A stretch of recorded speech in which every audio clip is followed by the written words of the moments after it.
you ready for this? Gonna be fun. You will not stand in my way. Frostborn, hunger. This pleases me. I do not fear you, mortal. Your soul shall be mine. Don't make me laugh. Needs a brew? Oh, I do. Feel a shredding, baby. Let the battle begin. Well, I think we're live. I'm not sure. Twitch says we. So if there was an awkward silence there, I apologize, everyone. Guys, welcome to the 23rd episode of Trollin HGC. Hashtag production, a Heroes of the Storm podcast focused on esports and a member of the Trolls.gg network. I'm Bahgz, and I'm in charge today. The usual show host, LiQuid, he's chained to his work desk. They wouldn't let him leave, so he's a slave to the man tonight. But in his place, I was able to bribe Bacon of the Gankbush Squadcast to join me here, and a familiar face for those of you who have been listening for a long time. What's going on, man? Hey, number one, I'm getting paid to do this. There was nothing that was exchanged. Bribe. I mean, I meant like bribe in like the Brightwing sense, like, you know, like I'll play support when you get tired of it, and you know, and unranked. I'll take that. Yeah, I can play Butcher, and then you can dive in for me. But number two, it's great to be here. Thanks for inviting me on. I think last time I was on was like episode 6 or 7. And this is our first show together. Actually, I'm kind of excited. Like we've been talking about it for the past couple months, just never happened. So it's a shame that we had to give LiQuid the boot to make it happen. But listen, man, our love could not be denied. Sacrifices must be made for us. Seriously, though, guys, tonight we've got a great show for you. We're going to cover the final roster changes. We're going to review the start of GCWC group play and take a peek at the rest of the group stage schedule. We're also going to go over the EU Nexus Game playoffs and the results that took place there. We're also going to do a little discussion piece here where I throw Bacon a curveball and I ask him to give me the winners and losers of this year's Rosterpocalypse for the 3 regions that we've got info on. So I'll just throw him to the wolves and to the internet and throw. Oh, by the way, if you're expecting like another Trent, you should turn it off right now. But don't really turn it off. But don't set your expectations too high, please. Temper your expectations. Yeah. Guys, this wouldn't be possible without our patron supporters. So I would, if you're listening and you're interested in keeping the good show going, consider giving us $1 or $5 a week or however many you want to do that. You can find us at trolls.gg. It's shared with the Nexus Trolls, and there you can find how you can support the show via Patreon. And become one of our patrons and get whatever benefits come with that. I don't know them off the top of my head. I wish LiQuid was here to carry me through that segment. But I'd also like to thank our Troll of the Week, which is Lord Boo, senior editor of the Trolls.gg website, making sure all our authors are on point and putting out the most well-written Heroes articles on the internet. Thank you, Lord Boo. And with that, let's dive into the Heroes eSports news for the week, shall we? Tonight on the Trolls.gg podcast network, Trollin HGC proudly presents Heroes Esports News, Notes, and Drama with your hosts, LiQuid and Bahgz. Yeah. And let's dive into this. So all the rosters are complete for all the regions. We don't know what happened in China, unfortunately, but we do know the rosters for EU, NA, and Korea. In EU, starting over there, Diamond Skin finalized their roster. They actually picked up Robodoba, tank from Nomia and Darksided over in the ANZ region. I believe the only player to like make it into every single international event as well. So shout out to him, making it on EU. I didn't think he was going to be on an EU team yet because I thought he was still trying to acquire his visa. But guess that's not the case. They also picked up Roskmeg, and EU listeners, if I'm butchering this, just let me know in chat. Roskmeg is kind of, as I understand it through Reddit, he's the EU version of Cure/Psalm. So he's like a superhero league grinder. He's got a lot of accounts in the top 10 or 15 or whatever. So big congrats to him, and shout out to Diamond Skin. I mean, I guess you're a Crucible team, so you take shots on a little riskier play, riskier guys, but shout out to that. I hope he finds success in the league. Also, Darkmock from Team LiQuiuD will be joining the team with his fellow former Team LiQuiuD teammate Blumby, who's going to be coaching Diamond Skin this coming season. So I think we're finally getting to the point, Bacon, where we're going to start seeing more and more former players kind of go the coaching route, and which is probably a good thing. It's something the hero scene needs, especially for the teams that don't have coaches. Yeah, but I hope that if you're adding a coach to the team, that means there's another position to pay.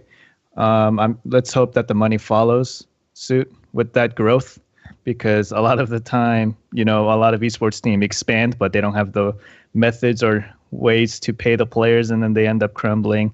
We all know about the teams last year or this year, not being paid for months at a time, and then finally made public, right? Naventic, that's what it was, yeah. Playing so ducks. Hopefully, these are big name guys. They still need to be paid, even if they're not in the HGC. They're still a living. Let's hope it's there. Yeah, for sure.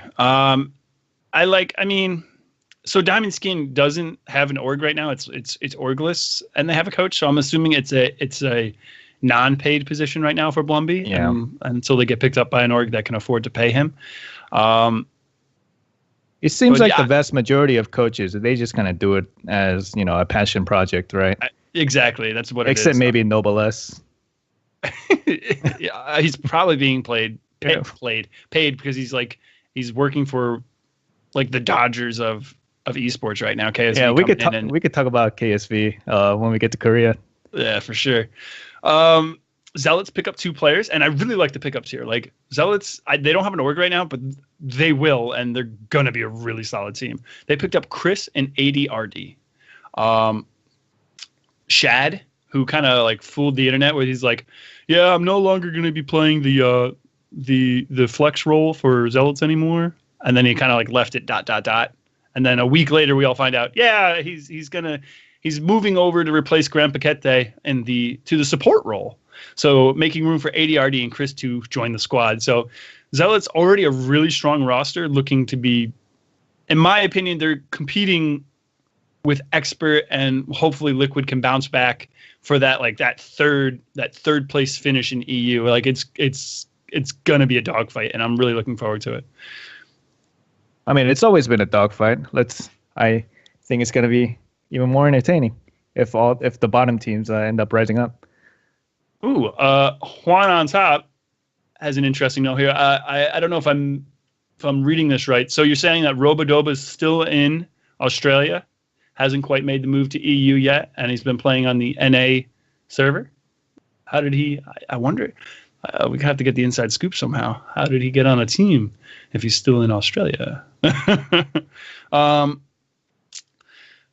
Expert also announced their team for 2018. So we knew last episode that Bad Benny was gone, but we didn't quite know what the rest of the makeup of the team was going to be. We didn't know ADRD was off the team. We know that now. He's on Zealots. Athero will be replacing Bad Benny. Already on the team, but playing the melee flex role.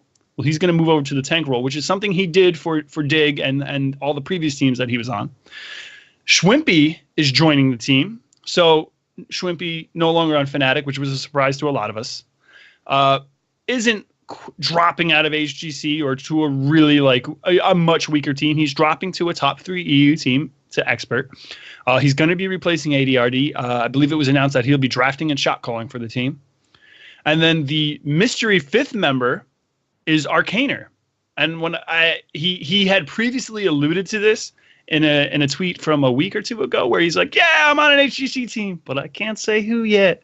Turns out he's on Expert. And word on the street is that the dude is really impressing a lot of his new EU compatriots with his his dedication and his drive, and just the amount of games he's pumping into the EU Hero League right now.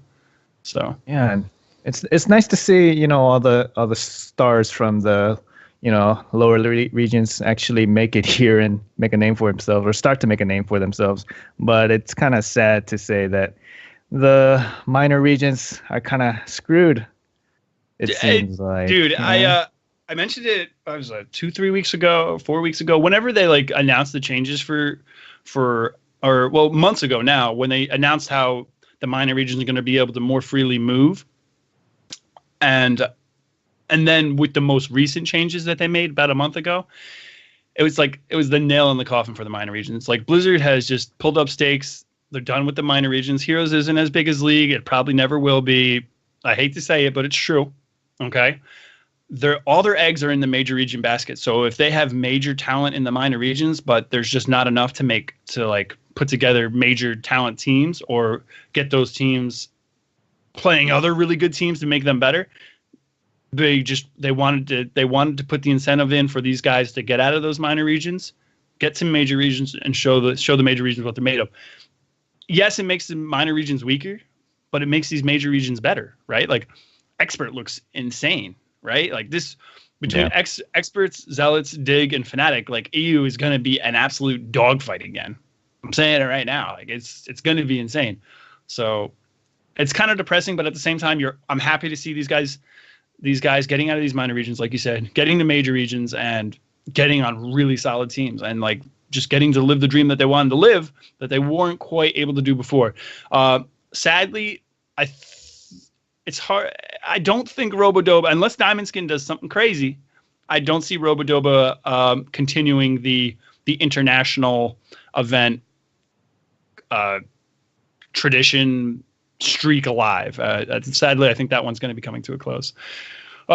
Lastly, for EU, Tricked finally announced their roster for 2018. They only made one move, and it was kind of a head scratcher. Nape is out as support, and they pulled in Grand Paquete.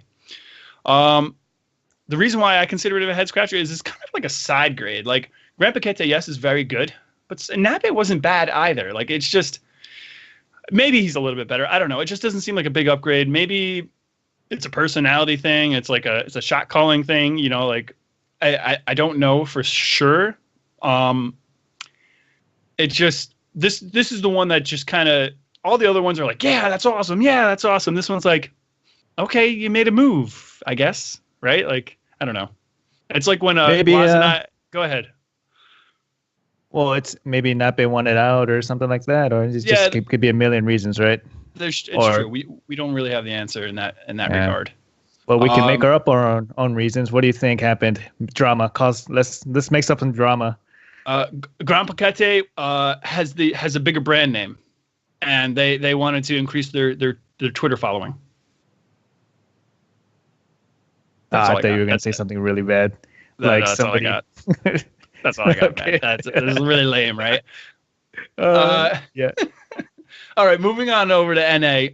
GFE, one of the big-time NA orgs for Heroes, still hasn't made an announcement. But luckily, Heroes, the official Heroes HGC website, has done the work for us and told us who their roster is going to be for next year. The only announcement we got was Michael Udall unretired with some weird video that he threw on Twitter. It was super cheesy. I don't know. What were your I hear you booing. So what were your thoughts on that? So he announces he's going to retire, makes a whole big deal about it. The community's sending fields out to him, and then he does like a casting gig with Nexus commentaries for a week, and then next week he just puts out the video. So videos like this take a while to make. So he must have known it's a pre-planned thing. So I don't think he's trying to put his name out there, grow his stock or whatever or brand. Yeah. I do not like it. It's trolly. And a guy like him shouldn't be trolling. We should be trolling him. Yeah, all right, fair enough. In Twitch chat. And so, it was to me, it was just like super cheesy. And when you say it like that, it does the way with the production that goes into something like that. It kind of does come off as like a preconceived thing just to kind of build his personal brand, which is, I hope that's not the case. But one on top said they needed to get Udall back because otherwise they couldn't continue the roster. No, that's true too. Whatever. But like, how I don't know. I mean, he announced it a week before the finals date, right? So, like, did he make that announcement in that proper window? That he was coming back? Well, I mean, whatever happens, whatever gets said publicly, back, like whatever gets said publicly doesn't really matter. It's whenever Blizzard knew, as far as those dates are concerned. So we have no idea. But Yeah. No, he definitely needed to come back because they would have lost their team, I guess. But I don't know. It does like it's still the video was really cheesy. That's the way it came off to me. Like some people liked it. Like Trent was talking about it on the Weekly Blizz, is the other show I do, shameless plug, and he was like, you know, esports videos are cheesy. They are cringeworthy, and that's how they're supposed to be. And I said, all right, yeah, I guess so. But long story short, final roster for GFE is going to be Big Kid, combining two players into one.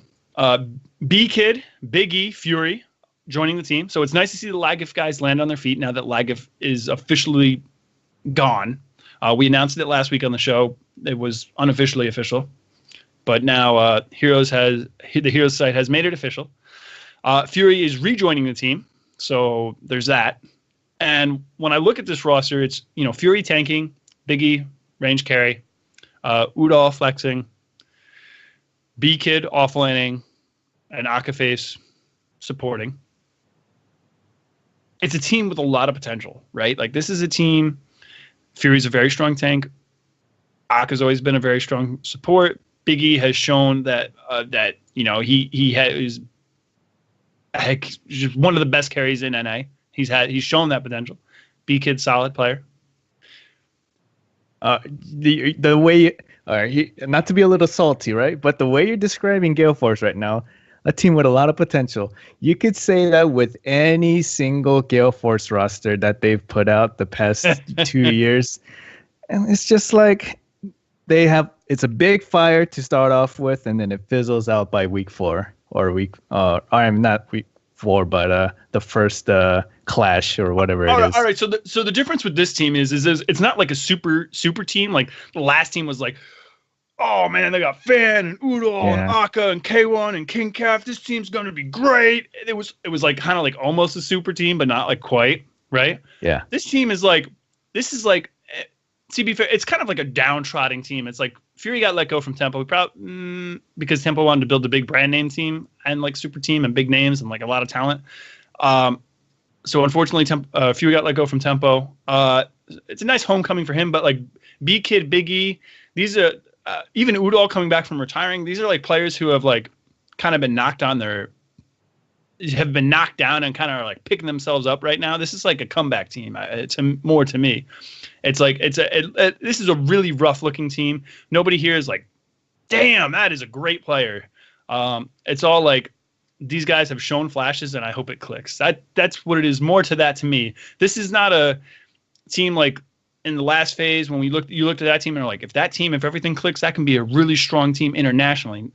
This isn't that team. This is like, if everything clicks for this team, they could be a contender in NA. But as things are right now, I don't see that.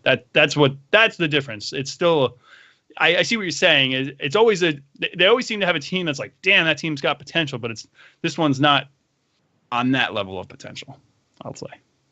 Yeah, and then typical NA, they'll upend that, expectation and be number 1 seed going into it. So we'll see.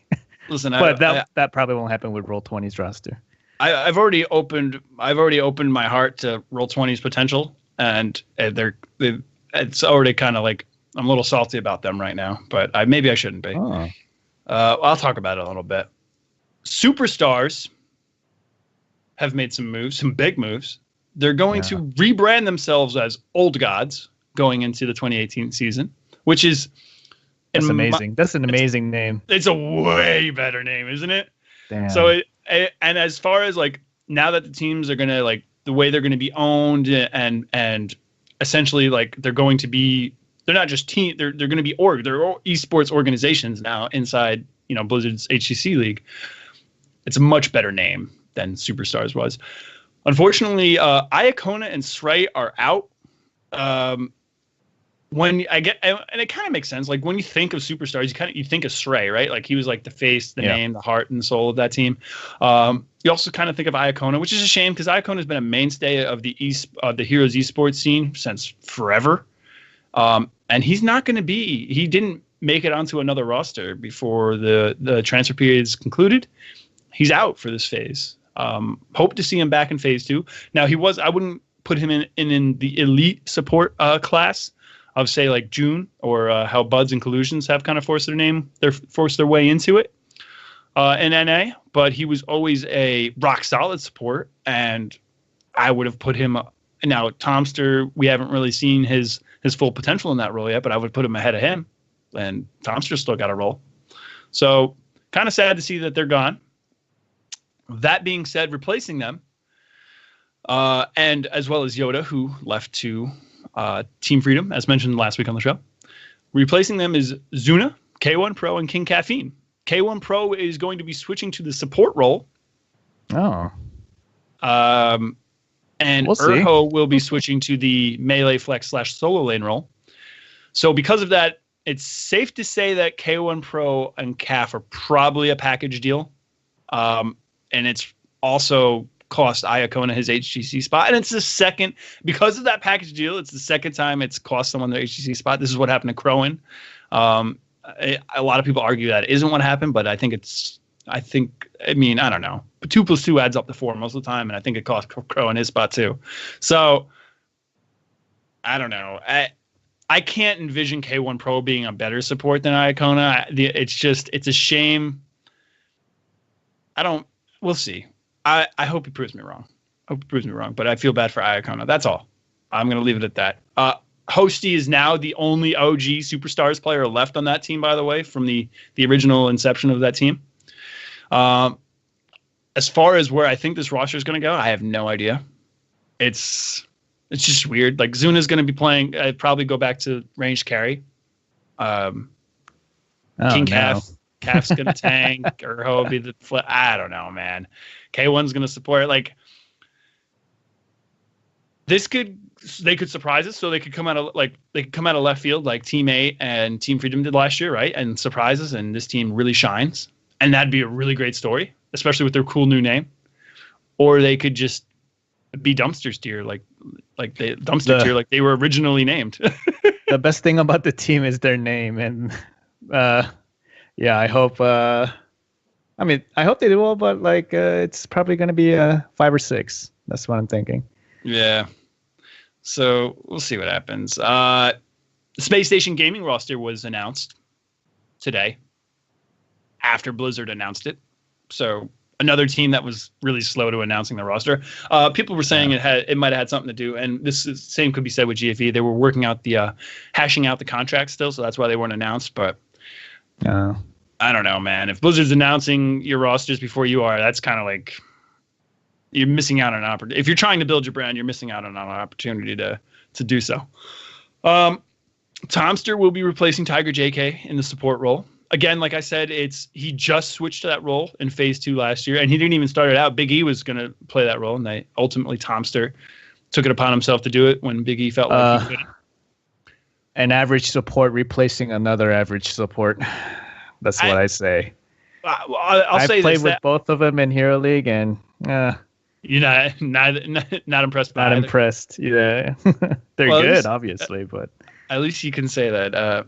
Us Gold League plebs over here can only dream. Hey, but there's like the 2 weeks in BlizzCon that you can actually, like, if you are around Plat, like the 2 weeks before BlizzCon, that's when all the HGC players arrive and they get brand new accounts and start grinding up Hero League, and you can get matched up with them. Like 40 HGC players just laddering all day, and you might get lucky. And get stomped. But hey, you can. But if he's on your team, then you think points, please. Yeah, exactly. Jay Shreet will be replacing Talking Trees in the ranged flex role. So this roster, similar to GFE, looks like it has a lot of potential, and I say that from the respect that Jay Shreet has shown a lot of potential at the international events he's been to from the LATAM region. And I say that because Tomster, I feel like, hasn't reached his peak ability as a support player. I could be wrong. And it's a roster that performed well for most of Phase 2 last year, or this year, I guess, however you want to look at it, last season, and didn't they make a huge run in the playoffs? They made it to the final match or something, right, for the 3rd seed. It might be them. No, they lost to Tempo, because Tempo went bananas in the playoffs and beat Gale Force as well. Okay, maybe I'm misremembering. Space Station went on a huge run at the very beginning of Phase 2, where they were number 1 for a while, and it slowly petered out as the season progressed. That's amazing. You can remember that though. Because of it's that, like so much esports. Doesn't it just kind of blend together to you? Some of it does. I do the best I can. You're better than me. That being said, the roster, like with Casanova, when he switched to playing tank for that team instead of Urho, he really did a great job transitioning to that. I was very impressed. I hope to continue to see improvement from him. Equinox back to his comfort role, playing heroes he's strong at, like Tracer and Kerrigan. I'd like to see this team continue to really shine and take that next step forward with this new roster. It's going to be tough to crack the top 3 in NA. I think the top 3 are pretty solidified, but I do like this roster. I mean, let's hope the backing helps them, because I didn't know who SSG was before they were picked up a Heroes team, but let's hope they know their stuff and actually can give them the backing so they can focus on the practice.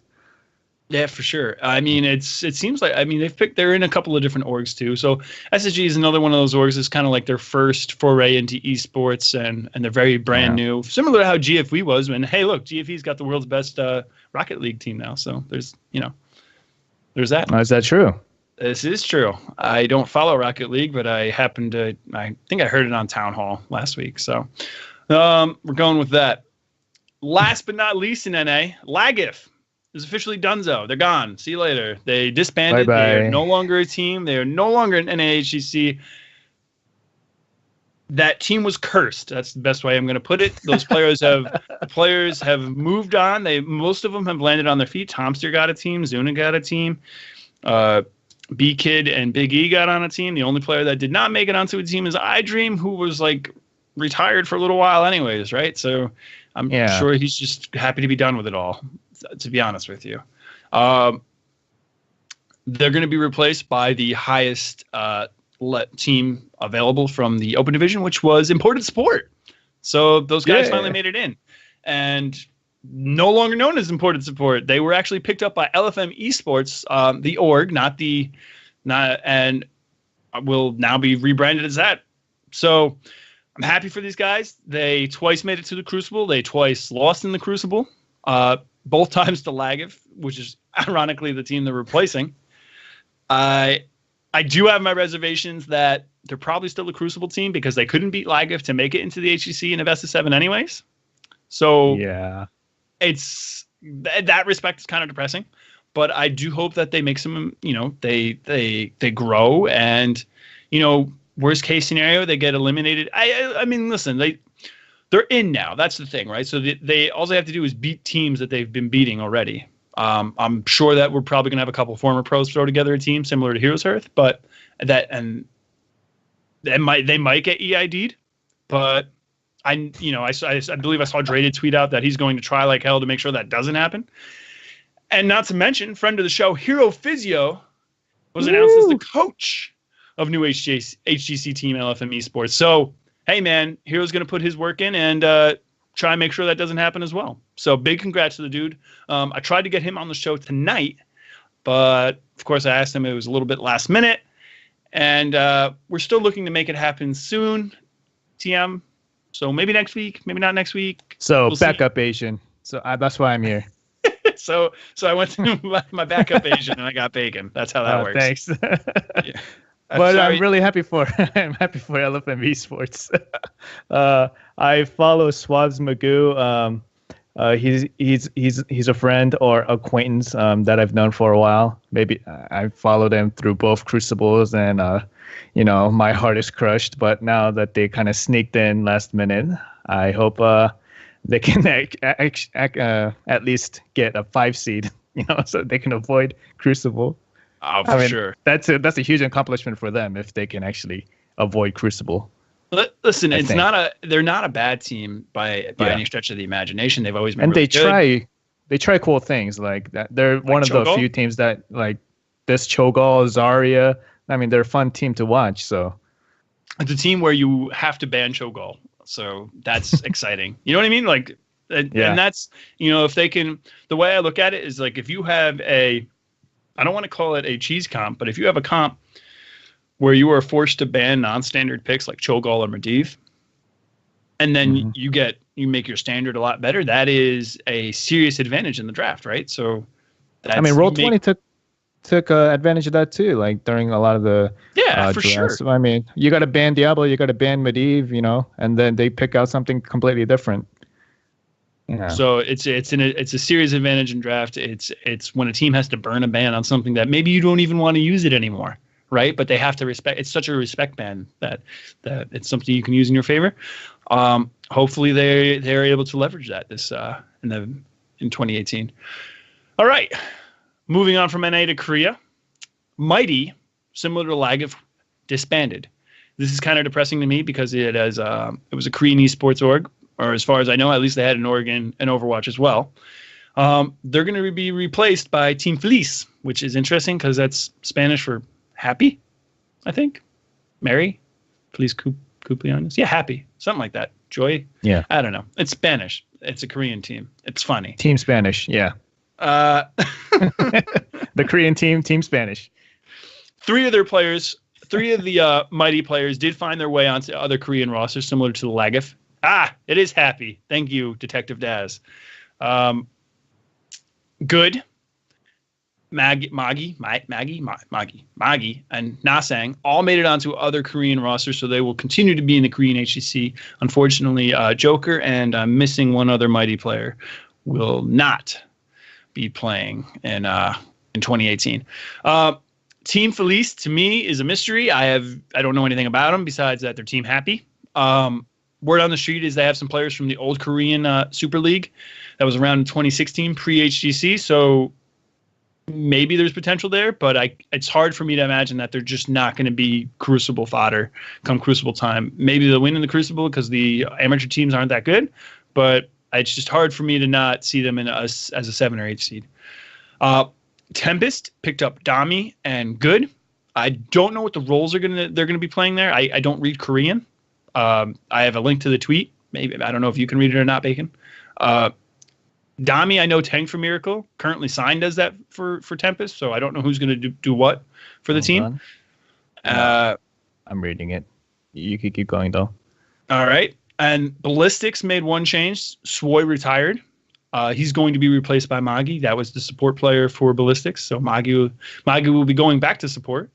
Currently playing for them now in GCWC. Blossom made one move. They replaced No Chat with Nasang from Mighty.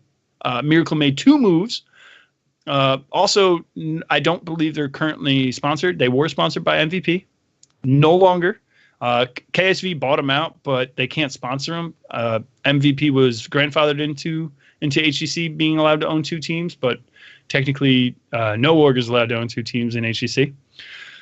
So KSV bought them out of their contracts, but that was it. Let's go ahead. It doesn't say what rules they're playing. Darn. Yeah. All right. So it's a mystery. We'll see. We'll find out in late January when the matches start. Who's doing what? Anyways, Miracle made 2 player moves. They're no longer owned by an org, but they're still called Miracle as far as I understand. Dami and Crazy Moving are off the team, but they were replaced by Gunza and H82, the Artanis God. So H82 off of Tempest, falling on his feet, but kind of like downgrading team-wise to Miracle, unfortunately. KSV. Korea Silicon Valley. Is that where we're going with it, Bacon? I mean, is that really what that stands for? I have no idea. Yeah, Korea Silicon Valley. So, did you guys talk about the history of KSV? No, I just know it's owned by some really, really rich dude, and he bought the Overwatch League team, and he just started this. Okay, so just a little bit of history. KSV is owned by Kevin Chow, and Kevin Chow is the CEO of Kebam, which is a mobile gaming company, and they're worth around $800 million plus, right? and he wanted to, he's been playing a lot of League of Legends, got into Overwatch, and he was interested in doing esports teams. So he dropped the $20 million for the league esports buy-in, and he's based in Seoul and Silicon Valley because he's a tech giant, the CEO of a tech giant, and this is not just some random org. This is big money. This is huge money. This is like so similar to how like big time money is coming into esports over in Overwatch now when they're buying all those teams for their $20 million buy-ins over there. Like, yeah, this is massive. This is like, yeah, and the guy seems to be really dedicated. So it's not just, hey, we'll try for six months and give it a shot. No, he's in it for the long haul. If you're dropping $20 million, and that's just to buy in for the league, and you're sponsoring like 3-4 other games to have esports teams, you really mean it. So let's hope it works out. And I know that Rich has already moved, like the team house they were in before, with MVP Black MVP. They actually moved to a new team house that KSV is providing. So so everything seems to be working out. KSV is like, they bought the best Overwatch team in the world in Lunatic High, and then they've picked up some also really standout players and added them to the roster for their Overwatch League team, which is the Seoul Dynasty, and that's probably going to be the best team in Overwatch League come season 1 in the preseason. And obviously, they're like, so KSV to me is like how when the Dodgers, they were recently bought out by like the Guggenheim Group, which is like just a Magic Johnson and like a bazillion other really like rich people. That's the way I look at it. It's like KSV is like that. It's just like this like extremely deep pockets group and just buying the best of the best because they can. So like got the best Overwatch team, got the best Heroes team, you know what I mean? And for what it's worth, like if you can afford to do so, buying the best brand means you're much more likely to make money. You know what I mean? Like if you were ever choose to resell said brand. So, well, also, I mean, for baseball, it's kind of crappy, right? Because it takes the fun away from the sport. Like, Yankees winning every year, it's not fun. And then there's always the Patriots in football and whatever. But for Heroes, this money didn't exist before. And hopefully it's a good change moving into the next season. And then, I think it's good news for now. For sure. I'd like to see more of that. I don't know if we will, but I hope so. But if this gives other companies kind of like the, Roll20 and, when Roll20 invested in esports, I bet that, they had passion for the sport, but they probably thought it was kind of a gamble too. Right, they kind of spent that money, in my opinion, as a way, just writing it off, but supporting the scene. So, I mean, we need more of this. And then I see here you've got a note about the 2017 HGC MVP. Who might that be? It's Rich, of course. Come on, who else is gonna be? God damn it, my boy. And now, not to just talk about major regions, ANZ also has a little bit of roster news. Darksided has parted ways with their Heroes rosters for now. A Heroes roster for now. According to the article they released on their website, Demise is retiring. Robodoba obviously is moving to EU. Moop's retired. And Sashin is looking elsewhere to play. The team isn't gone forever, though. They look to be rebuilding in 2018 around Hacky and their manager Morton. But for 2017, they said they're done. So whatever events are going on in the rest of 2017 in ANZ and the beginning of 2018, I imagine, are they will not partake, but eventually they will make their return to the Heroes scene. And with that, let's dive into the results of GCWC, shall we? We're going to see Stitch's fall as well. It's going to be a 1-for-1 trade. It's the 1-for-1 trade as we once again have the Dragon Blade used on the side of Genji. He's trying that in. Dashes out. Sail yellow. That was just about the most beautiful thing I've ever seen in my life. It's a dance party and you're invited. Ladies and gentlemen, welcome to HGC Western Clash. All right, so GCWC has finally started. This started on Monday, November 27th. Not the top 8 teams in the world, but, 8 of the top, we'll say 8 of the top 10 teams in the world. How's that? Is that fair? 8 of the top 15. All right. So Top China's 20. that bad, huh? Yeah, some of them. Yeah. What do you? I'm gonna. What else are you gonna? Look at the results. Sorry. Hey, I don't want to be too salty.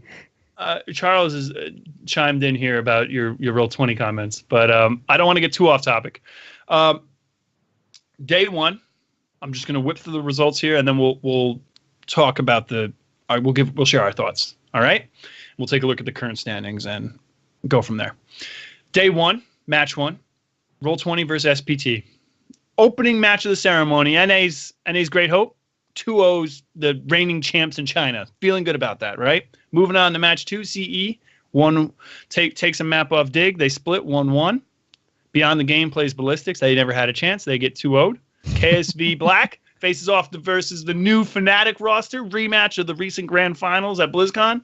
They split 1-1. Great day 1. Day 2, KSV Black gets SPT. It's an easy 2-0 for them. Stomp them. Fnatic plays Beyond the Game. Stomp them. 2-0. Ballistics versus CE should be a nice matchup. We get a 1-1 split.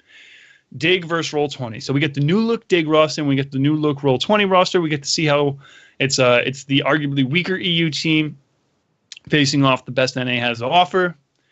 We get 2-0'd. I don't want to dive in too much yet, but I was a little bummed after this happened. I'm not going to lie. Moving on to day 3, which was today, earlier this morning. SPT faced off against CE. They split 1-1, which is surprising because CE looked like the stronger of the 2 Chinese teams at this point.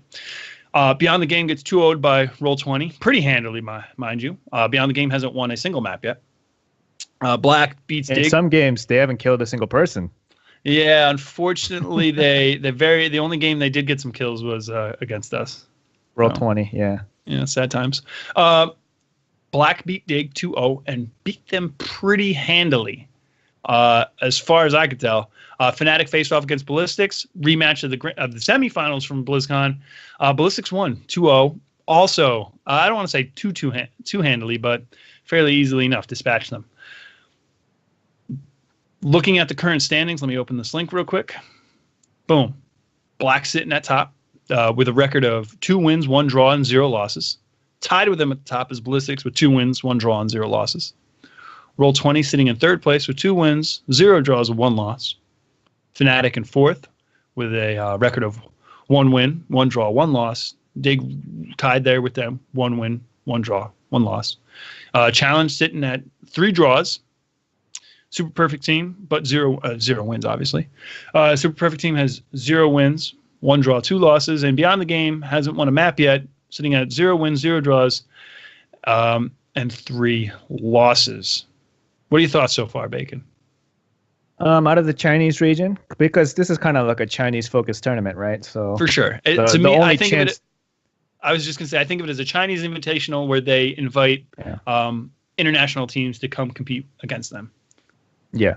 So, the main chance in the year where you get to actually have a tournament without saying, oh, but the Chinese didn't get visas and all the excuses that come up because of that. So with that said, CE looks the best of them, but they're leading the pack on the bottom, right? So it doesn't, but this is also saying the other 2 teams are also facing the top teams from the other regions.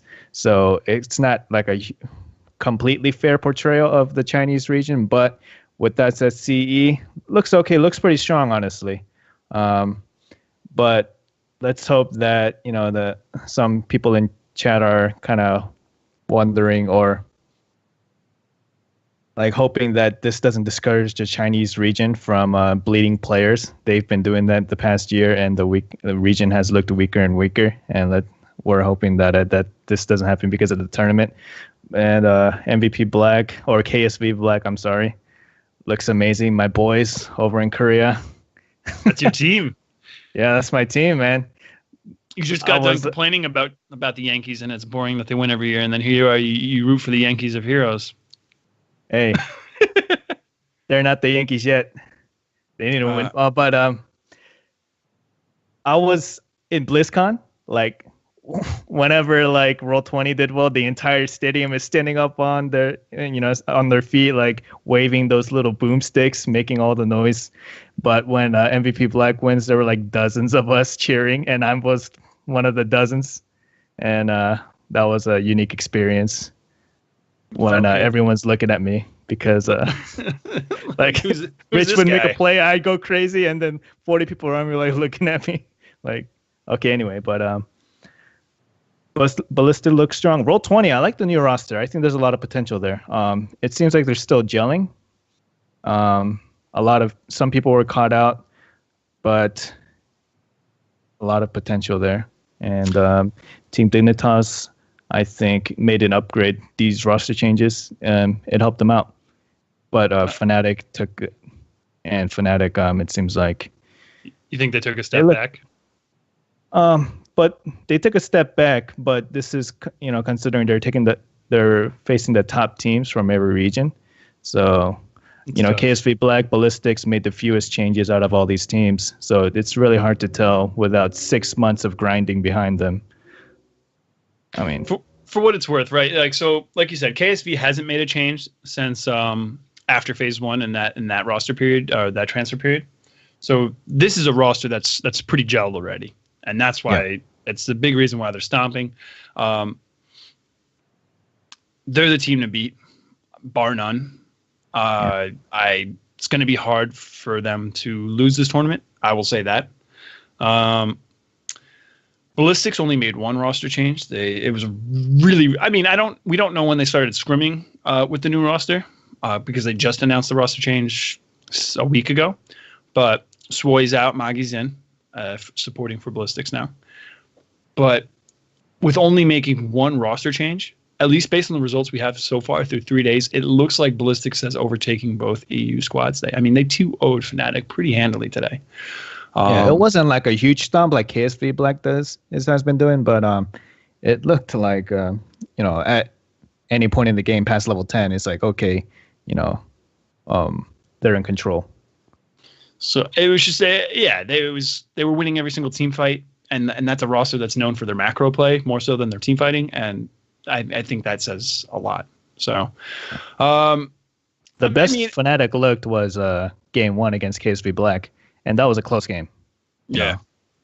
And Black kind of threw that last team fight. They shouldn't have fought there, but it was the Gust play that ended the game, right? I think that's what it was, but yeah. But following that, the second game, it looked like Black, was pretty much in control the entire game. So pretty much since that game, they've been on fire. So, like I said, I don't see Black losing. I find it hard to believe that. I don't see them losing this tournament. I think Ballistics right now, based on the 3 games of data we have, or 3 days of data that we have, they're the number 2 team. But both EU teams, we've only seen Dig play Roll20 so far, but I believe that both EU teams are firmly ahead of NA. So unfortunately, NA is still on the outside looking in as far as making it into the top 4. Well, I think at least with Roll20, they've made some steps forward. Took some steps forward, and I hope that they gel well together, and then, during the next clash or wherever they meet, whenever they meet again, something could happen. The tournament's not over. It's really early into the tournament. We still got 4 days of group play to play, and we still got the playoffs, and that's double elimination. So there's a lot of heroes to still be played. I will say this though, so after last week's show, I was just so kind of so hyped up, so amped up for this new Roll20 roster. I'm just like, yeah, these guys are going to come in. This is it. I mean, they're on, they got a brand new team. EU's got a brand new team. So they're on even footing, right? This is their shot. We're going to beat EU. We're not just going to take a game off EU. We're going to win, we're going to 2-0 in these best of 2s. We're going to win a best of 3 or a best of 5. This is the tournament, and it still could happen in the playoffs, but that was the mindset I had. I was like gung ho, right? And then going into the Sky Temple versus Dig in the Roll20 Dig matches yesterday, it was really competitive, right? It was really close, but it did feel like Roll20 was a little bit on their heels throughout that match. And then they went for that boss call, and it was a really good call, I felt like, at the time. So they lost Cure, who interestingly enough, and I don't want to sidebar too much, but interestingly enough, playing the second support in the double support comps, I thought it was going to be Dansky, but not the case. Oh, really? Yeah, that's interesting, right? I wasn't able to catch those games, but what? Cure needs to play the... Yeah, he's been playing Brightwing and Mouth. Oh. It's fine. They're both really good players. Well, he's a Hero League hero, so maybe that's part of it. Like he has a pretty wide hero pool. Right. So he is the Hero League grinder, notorious. So I'm sure that they know what they're doing and they have the reasons for that. But Cure had just died on Brightwing, so I believe they were pushing up top. I forget what happened, but I think they had 2 bruiser camps pushing the top lane, and they were getting ready to siege up, and then Cure died, so they immediately changed course and went for the boss. And had they gotten to the boss a little bit sooner, or Dig hadn't sniffed it out quite so quickly, they would have gotten the boss, and I think they would have been able to leverage that to take the lead in the game, because they were just a smidgen behind Dig throughout that game in structures and kills and experience, but it was close, right? Unfortunately, Dig sniffed it out. Cure was not able to return to the fight quickly enough, so they were down 5v4. He did get into the fight, but it was just a little too late, so it led to stagger deaths, and then from that, they lost the boss fight, which lost them that game. Infernal Shrines, they were getting whooped throughout that match. They had finally started winning some team fights, and were turning that around. They were fighting on the objective. They got an early kill, I forget against who. And then when they repostured around on the objective, they all funneled through a choke point, and unfortunately they got murdered by, I think it was Poik on I can't remember. Anyways, they funneled through a tiny choke point. 3 of them died like instantaneously, and that was it.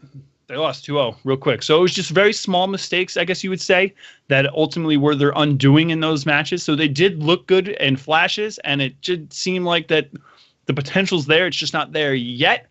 I think if the team can gel a bit more, and hopefully more quickly than the EU teams do, that the potential's there, right? So it wasn't like they just got their asses handed to them like KSV's been doing to everyone by Dig.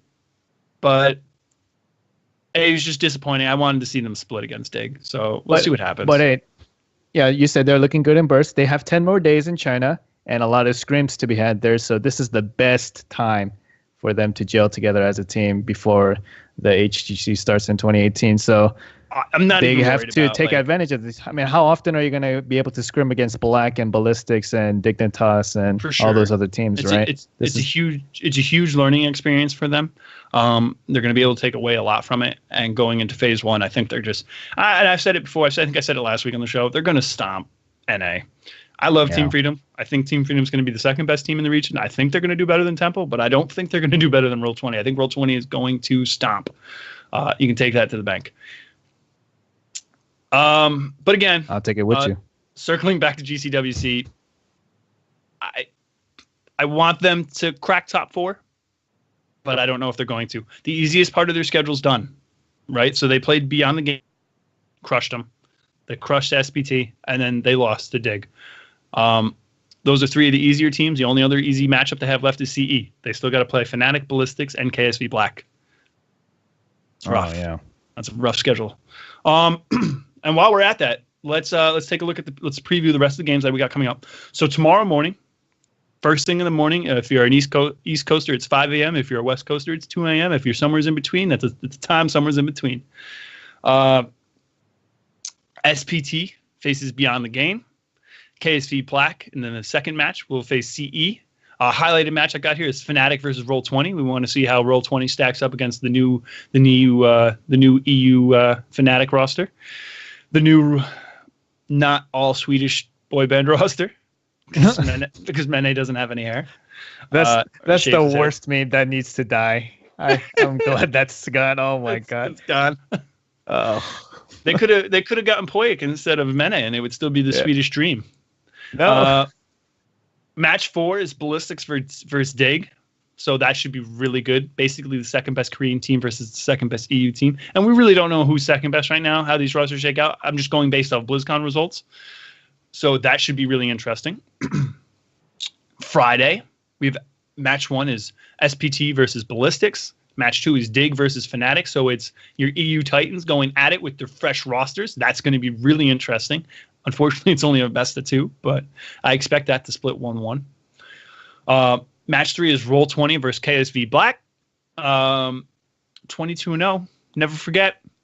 It could happen again. Oh my God. Oh my God. Give me your honest score though. Is it, you think a 1-1's possible? I think a 1-1's possible, yeah, but I think it's most likely going to be a 2-0 KSV. But I think a 1-1's possible. I could listen.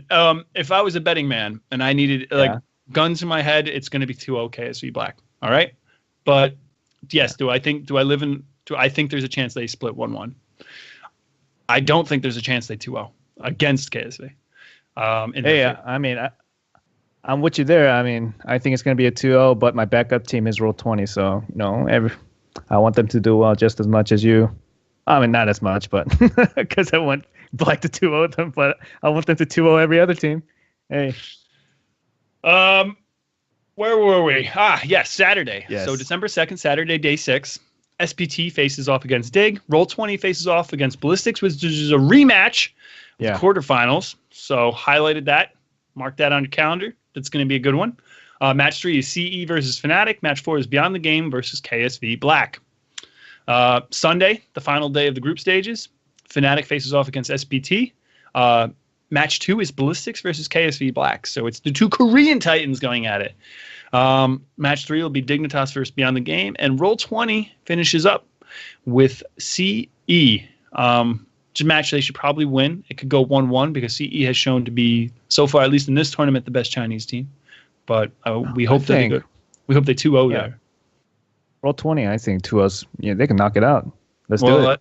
CE's split every single match so far they've played. They split versus Ballistics and Dig. So we'll see. Yeah. I've already touched on a lot of my thoughts here. I'm looking forward to all the great matchups, but Roll20 have already knocked out their easiest part of their schedule, all right? They've already beat Beyond the Game. They've already beat SPT. They've got to face their toughest opponents yet, minus CE. Like Ballistics, Fnatic, KSV. None of those matches are easy. And they could easily get 2-0 in all of them. So they need to win some games here. We'll see. I'm curious about your opinion. Like this tournament so far, it's only 3 days, right? So it's not a lot of upsets that happened. So it kind of seems like the games are going the way they should. Besides Super Perfect Team being kind of a disappointment so far, what do you say to that? I'd agree. No, I would agree. Fnatic being number 2, you can argue number 2 or number 3, yeah, but they're still, a solid number 3 at the moment, number 4 right now. So if you were to tell me, like, if I were to, like, say, if we were to go through 3 days of these, like, just take these 3 days before we did the show, right, and say, make predictions for what they were going to be done for the next time we did the show, I would say that we'd probably end up where we are now. I wouldn't be too surprised. Minus SPT, again, I would have expected them to do better than CE is doing, but it's the other way around. So I guess I just wanted Roll20 to take a game off Dig. That's all. So it's it's really dragging me down, man. Other than that, I'd say the results are kind of what we expected, yes. Well, going into this, we probably expected Roll20 to be the 5th best team out of the 8 teams. So there's that. And I guess and you know what? There was a part of me that thought the Chinese teams would do a little bit better, right? And maybe the missing players is too much of a crutch because a lot of them are only missing one player. And how much of a difference does that make? Who knows? So yeah. Well, Roll20, it seemed like they were doing fairly well against Dignitas until the late game, and in Heroes late game mistakes, one or two guys died, and that's the end of the game. So it's unfortunate, but stuff happens like that sometimes in pro matches. Yeah, no, for sure. And part of it's me just being salty that like NA's been like just a couple of bonehead plays away from being really good for a long time, and I'm just tired of like not being able to get over that hump. You know what I mean? Yeah. But it is what it is. Like these guys are putting in the time. They're doing they're putting in the work. It's just I just want to see the results. That's all. No, what you just said. Not to bring sports ball into it, but you'd make a great Atlanta Falcons fan. They should have won the Super Bowl last year, man. No, stop. My heart. I am pretty hyped to see the two new EU teams go at it, though. Looking forward to that this week. Like, I'm really excited to see Dig and Fnatic. Dig's probably my favorite EU team, and I honestly, in my heart of hearts, believe they're better than Fnatic now on paper. I just want to see it happen in game. That's all. That's me taking my hot take out there. It's probably not that hot of a take, but I want to see Dig take them down. And with that, I think we're done with the pro scene, and we're ready to dive into the amateur scene and talk about what happened in Nexus Game Europe.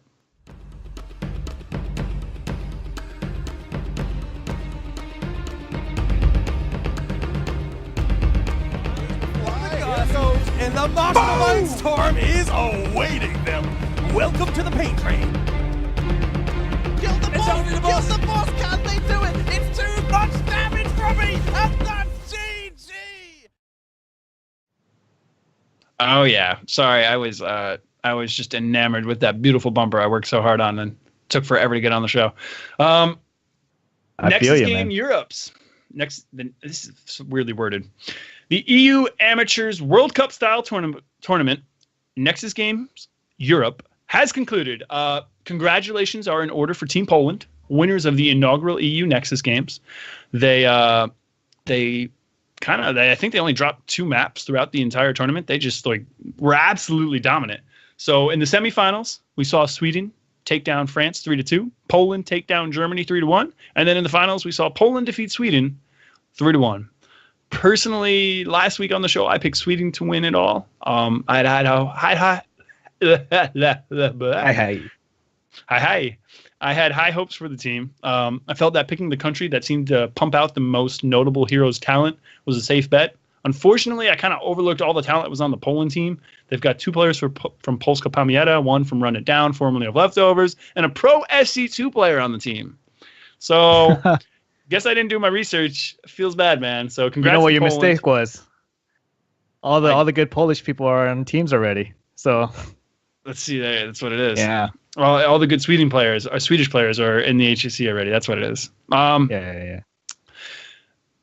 Personally, I really like the concept of the tournament. I didn't catch as much as I would have liked. Going forward, while I understand it's an amateur tournament and these are great for the scene and it's important to have these kind of tournaments for the amateur scene, I'd probably lose my mind if we ever got an Overwatch style World Cup tournament for Heroes where they used the pros and it was fully global. How insane would that be? How great would that be? Right? And then they make all the skins with team colors and change the UI to be country color coordinated. Oh my god. Oh, I'm so jealous of Overwatch for having that. The team color skins and changing the UI colors. Oh, it would be amazing, man. Unfortunately, I think they're going to keep doing this. Again, it's good for the amateur scene. I just don't really there's a couple things I don't like.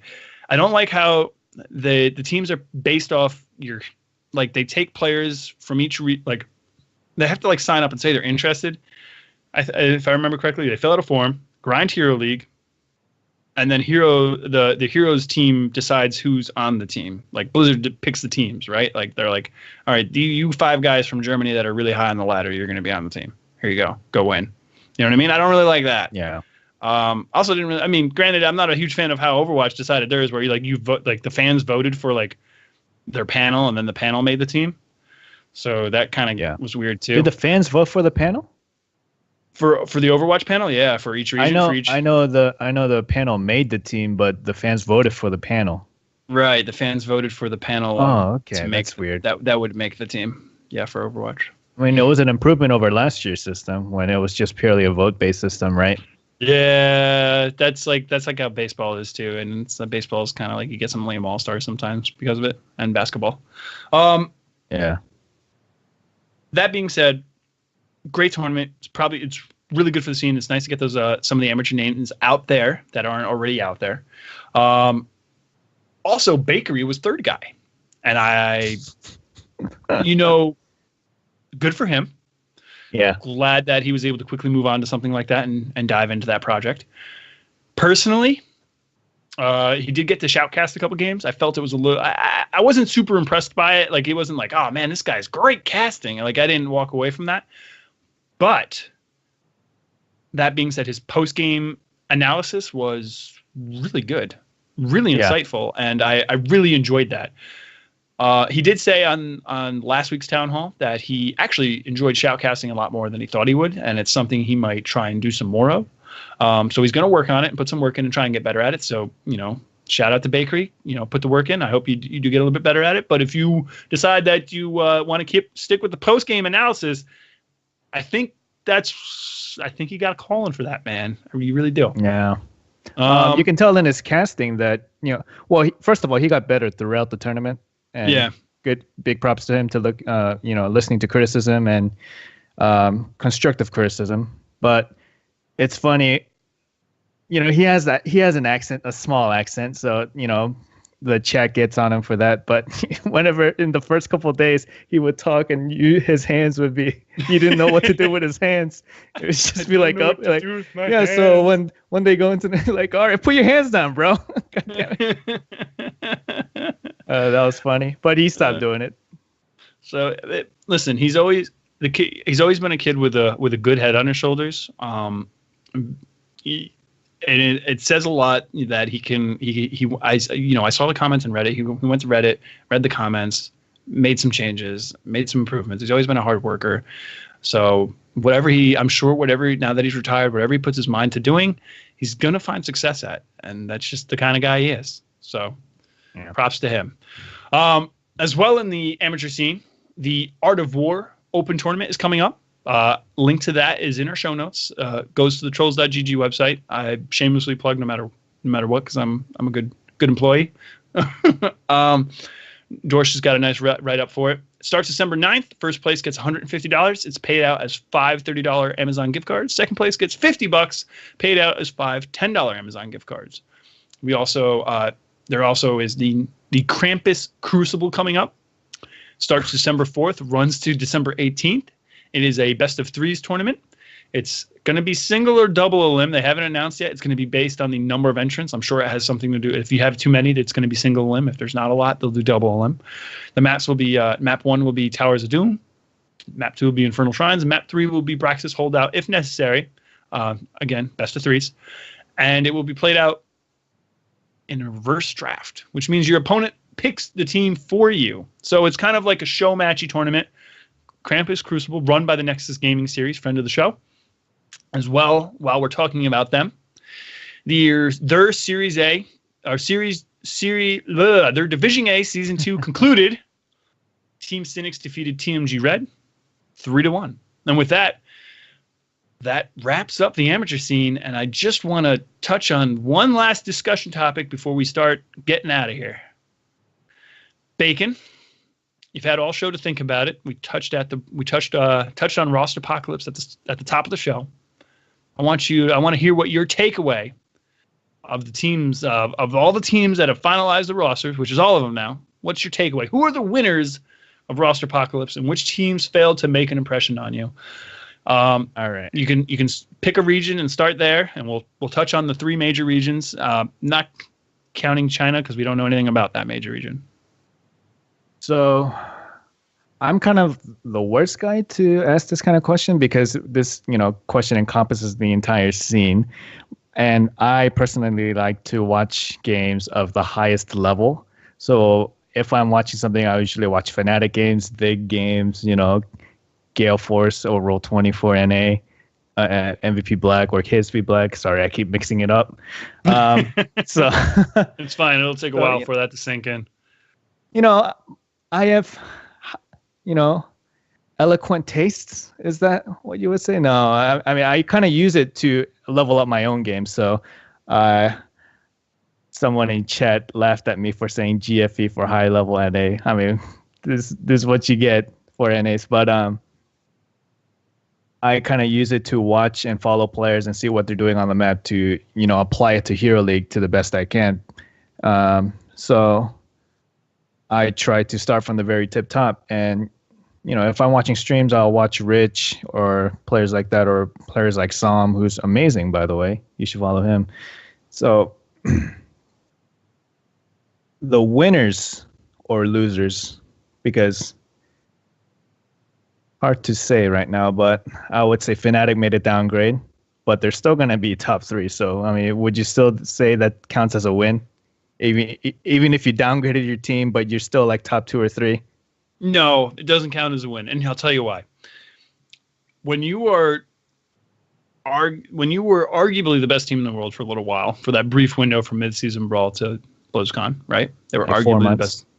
They were arguably the best team in the world, and they finished in second place. So they make changes to be the best team in the world. And now you're probably still top 3 in EU, but maybe you're worse. That, to me, is a lose. That is losing Rosterpocalypse.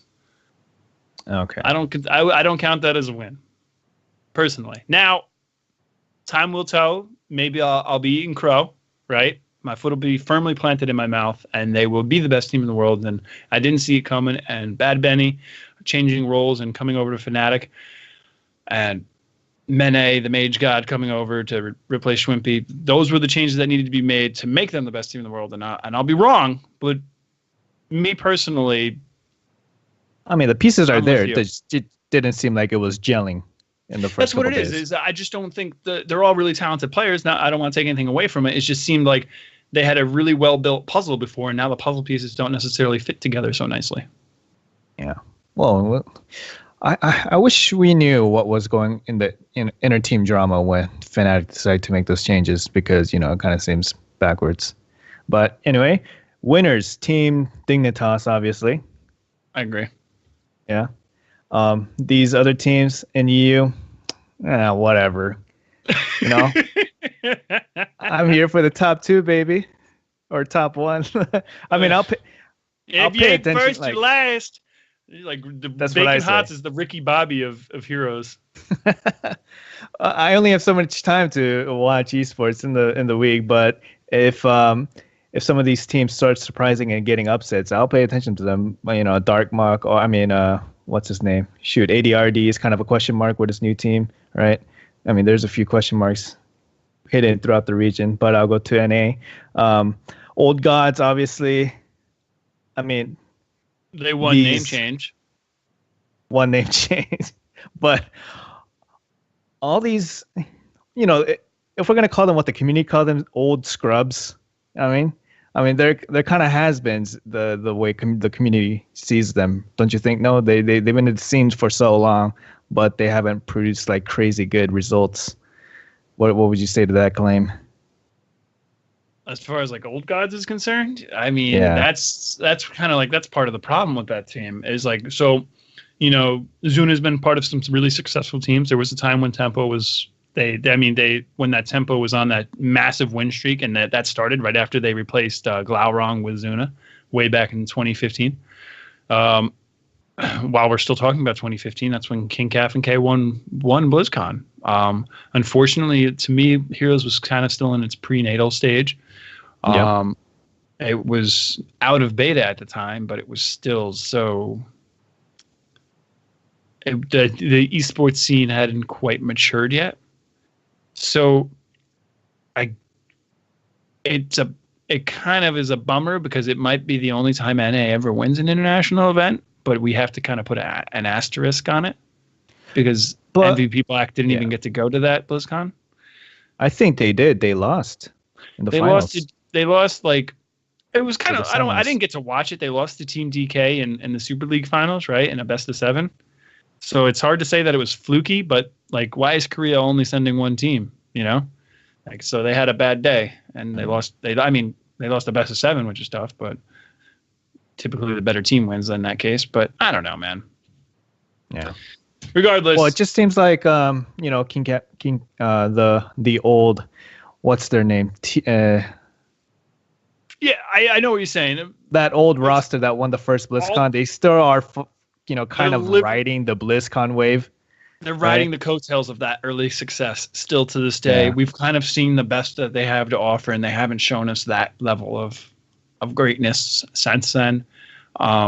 Yes, there's that. We're still hoping that they can all just, that old talent can catch lightning in a bottle, so to speak, and all coalesce to like ride this just this huge nostalgia wave to victory and get us back to where we were. And I feel, I feel bad. Like here we are on a public platform disrespecting the best team NA ever had to offer. But at this point, we're improvement mode, right? And they haven't done it for a long time, and they continue to find their way on the teams, right? I mean, I'm on the show, and I realize I'm being a little bit salty, right? Yipball saying, "Damn, Bacon Hot's going in." I'm putting some hot takes out there, and I realize that. And, Bahgz is trying to cover for me, put some water over the fire. But I'm going to be real with you. I mean, if you produce the results, props, I'll give you props where props is due. But, that first BlizzCon win was amazing. And, with Dunk Train picking, with that murky pick, everyone was going crazy.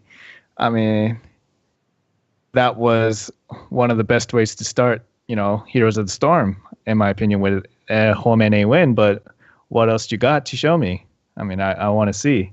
Not much since then, sadly. Yeah, and that's why I'm such a big fan of Roll20. They came in as huge underdogs. They grinded it out. They got their first seed, and now I'm a huge fan. I mean, that's it. I mean, no, you're right. And they're one of the most recognizable names in the hero scene right now. Even though they're not the best team, they have one of the biggest followings, and it just goes to show if you grind it out and don't ride your past successes. And Roll20 had a little bit of that. They had early successes, then they got top 4 in a tournament, and then they kind of petered out for a few months, and now they're actually back on top again. So you got to earn your spot at the top. And sure. I'm sorry if I'm salty about it. No, you're right. You're right. When you write, you right, and you're right. So it is. What about Korea, man? We've heard your thoughts on NA, or part of your thoughts. Do you got more? Yeah. I want to see how Fan and Glaurung get along, honestly, and Psalm. That's what I'm paying attention to.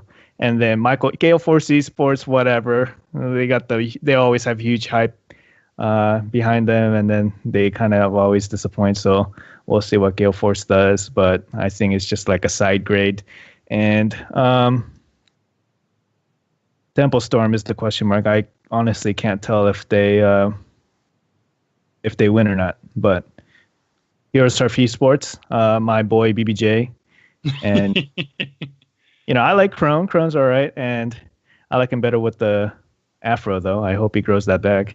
And McIntyre, big name, finally making it onto a team. So I just hope Heroes Hearth and looking for more esports can actually make a, indent on the scene or an impact on the scene and shake things up, because I think that's what NA needs right now.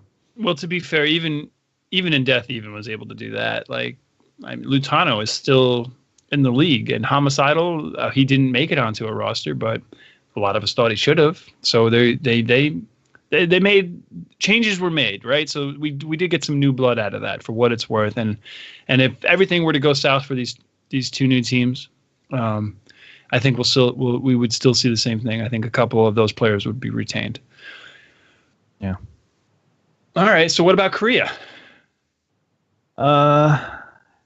KSP Black, let's go. They don't even need to make a change. They won Rosterpocalypse by not Rosterpocalypsing their own team. Paste. That's what happened. Yeah. Ballistics, they seem to be, they replaced their support role, and you can argue the support role is the least important, although some would argue against that. But it seemed like when you're only making one change, that player has to fit into your system, and you don't have to like reinvent the wheel, right? As so to say. So it seemed That's a really like good point. Things were clicking more quickly compared to the other teams that made changes, and all these Team Feliz, like Tempest, they had some big changes. And they had Swoy leaving, right?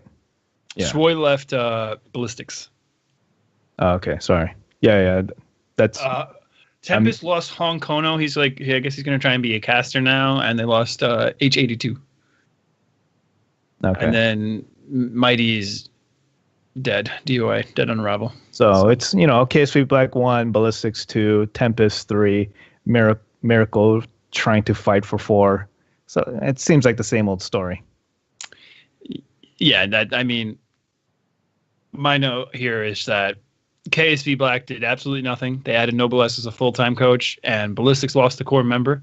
Swoy was a what's the word I'm looking for? Not inaugural, but a founding member of L5.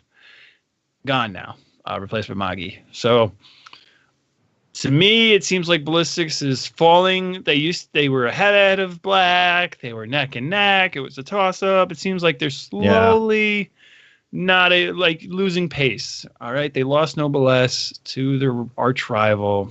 To Black's pulling away from the rest of the pack in Korea. And then it's it's Ballistics, Tempest, and we'll see what happens. Maybe some of these new teams, both teams that won in the Crucible, 4-0 to Raven and RR, both look talented. See if they can shake things up. Go ahead. Go ahead, finish your thought, and then I'll say. Oh, I was just gonna say I agree that KSV Black, by not making any changes, won Rosterpocalypse simply for that reason. And then they're world champs. That's they worked. It. So what were you going to say? Yeah, in chat they're talking about that NA is a little bit behind because of maturity issues, and in NA you guys talked about unit cohesion, as your boss puts it a couple times. So do you have any background insights about the inter-team dramas? Charles is the manager for Boss is the manager for Roll20. So oh yes, his opinions on these matters are pretty credible. A lot more than mine. But here's one thing I could say, because I'm not in a team. I don't know, the drama of the scene or what goes inside, Discord chat for those teams. But culturally, I lived in Korea. I'm a Korean, and I was naturalized as a U.S. citizen, and I work in a Korean bakery, so like a Korean kitchen style. And going into a working environment as a Korean, there is like a military, not even as a working environment. In a social gathering, you have a couple friends, and just based on your age, there is a hierarchy. So if I'm 2 years older than my friend, then the way he speaks to me is different from the way he speaks to his friend that is 2 years younger than him. And there senpai, in Japanese, you're like, oh, you're my senpai, so I got to treat you like a older figure, right? And that exists in all levels of ages in Korean society and Asian society. So that really is like a double-edged sword, because you have that levels of respect between people, but you can, older people can abuse their respect and get things out of younger people. So there's, it's a double-edged sword. But no, that's pretty sweet. I feel like that does that. play into team mentality for sure. That's you know what it is. I work in law enforcement. I won't go into it on the show because I don't want to publicly say what I do, but I work in law enforcement for a living, and there's a chain of command. And it, something like that, means a lot to me. There is something to be said for, someone who is in just giving respect to someone who is in a role that deserves it and earns it. So, yeah. I mean, there's, you're not going to get legal backlash for going against an older person if you're Korean. But like, there's definitely some things I can't say. Who's like, if someone's 5 years or older than me, I definitely can't say some things like societal, like I'll become like a leper, like everyone will talk behind my back, and there's all these things. But you get disowned from the family. Yeah. Like the whole thing about honor, and it doesn't.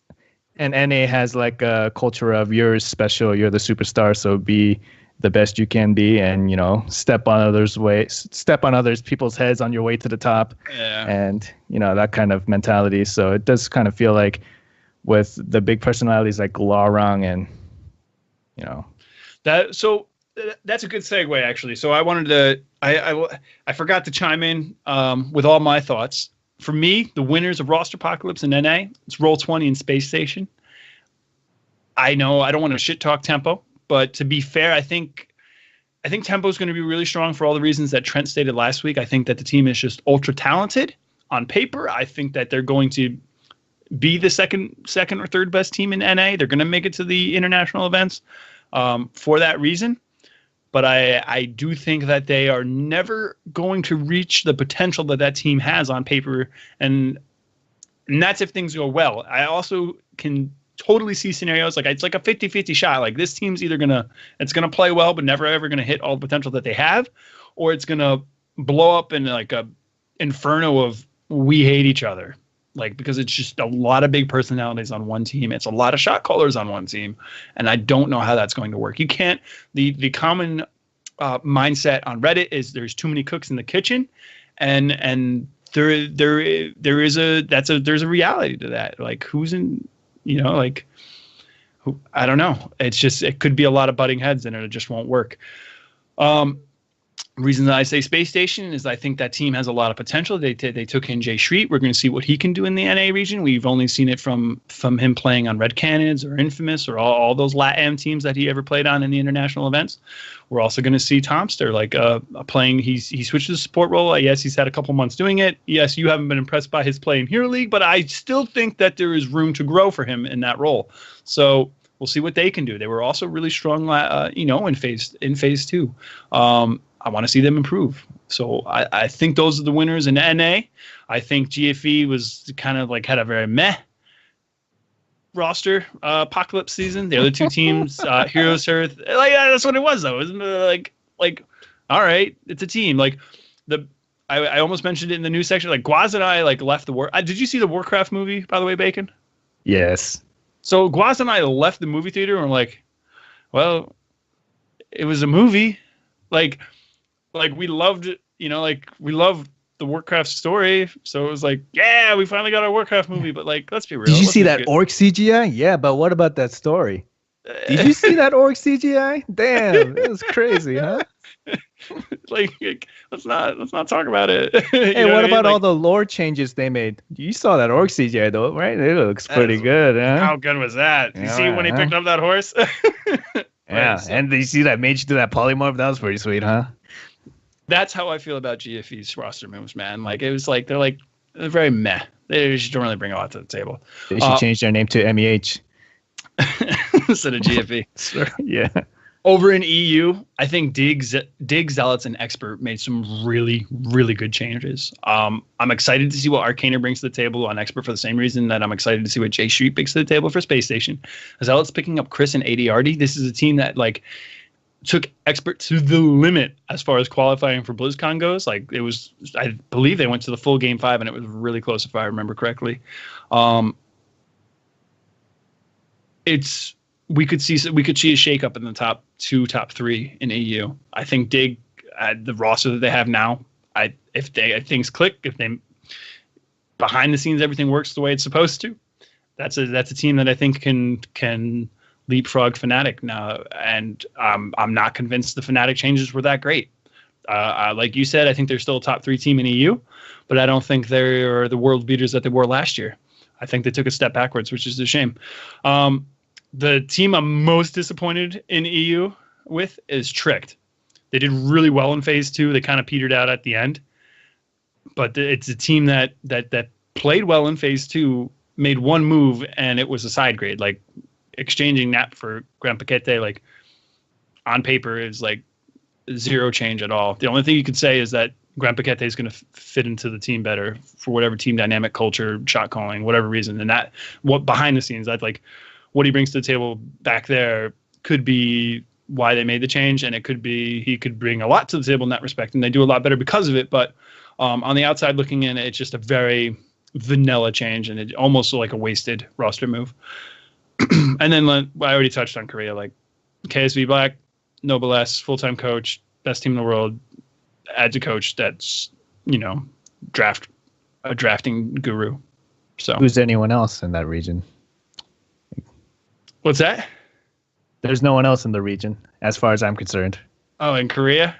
Yeah, I think Ballistics took a step back. Tempest, I don't think made up any difference at all. I think they're still going to, Mighty's gone. They were the 4th best team. Blossom picked up a couple of players from Mighty. Look out for them. Crucible team in phase 1. Phase 2, they were like the 5th best team in Korea, and they could probably crack top 4 this time around. But that's about it, man. Yeah. Anything in chat? Yip Boss and Ganjigun are talking about their military careers. Thank you for your service, but not much HGC chat going on. Thank you for your service, guys. If I could redo college, I probably would have served instead of going to college because I don't use my degree and I work in law enforcement. So it just would have been a lot easier transition. Anyways, with that, guys, I think we can sign out. It was a great show. Bacon, thank you for coming in and assisting. Thank you for having me. Because if you didn't, unfortunately, Daz, I guess he said he would have joined, or maybe he just meant produce. I don't know. I would have been riding solo. I don't even know if we have a solo display to make that work. But regardless, it's an honor to be your backup Asian. Listen, you can be my backup Asian any day. Oh snap! Guys, thank you all for listening to Trolling HGC. It's a weekly podcast about Heroes of the Storm eSports and a member of the Trolls.gg network. We stream live on our Twitch channel, twitch.tv/TrollsGG, every week on Wednesdays, following the Nexus Trolls around 9:30 p.m. Eastern and 6:30 p.m. Pacific. People can follow me on Twitter at BahgzHGC, and they can watch me stream on twitch.tv/Bahgz. As well, if you enjoyed tonight's shows, guys, and if you're interested in Blizzard's other esports offerings, consider subscribing to the Weekly Blizz, where my buddy Guaz and I cover all of Blizzard's esports offerings and can be found on all podcast sources. Bacon, where can people follow you on the internet? You can follow me on Twitter at Bacon Huts, Twitch TV Bacon Huts. I also have a YouTube channel. I've been creating videos called Mists in the Nexus, where you take mists like... I can't think of any right now because it is late past my bedtime, but I put good music into it, and then we test myths and check it out. Myths in the Nexus. It's episode 4 is probably coming out next week, but yeah.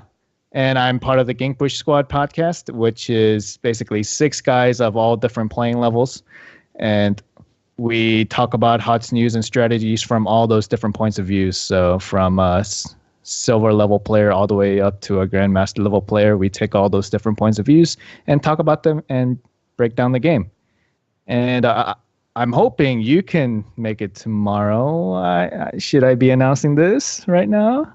Nah, it's fine. I will. We'll see what I can do. I'd love to join you guys if you'll have me. Yeah, but if you guys can catch us, we'll be on Twitch at Gankbush Squad at 9:30 tomorrow, I believe, Eastern. And with that, thanks to our patron supporters for supporting the show via Patreon, patreon.com/trolls.gg. As well, guys, you can subscribe to our Twitch channel. Cheer us some bits at twitch.tv/trollsgg. Subscribe to the show on YouTube, iTunes, Google Play, Stitcher, or anywhere you can find the podcast online. As well, you can check out trolls.gg. It's our website with our show, as well as recordings of the Nexus Trolls and articles written by all the authors we've picked up in the past couple of weeks. And if you want to hang out with us in-game, you can just type in-game /join trolls.gg, or sorry, trollsgg, no dot, in Heroes of the Storm, or join our Discord channel, trolls.gg/Discord. For announcements about the show, follow us on Twitter at Trollin HGC. And finally, if you need to get in touch with us, hit us up on Twitter. DMs are open, or email us at trollin@trolls.gg. And with that, peace out. Peace.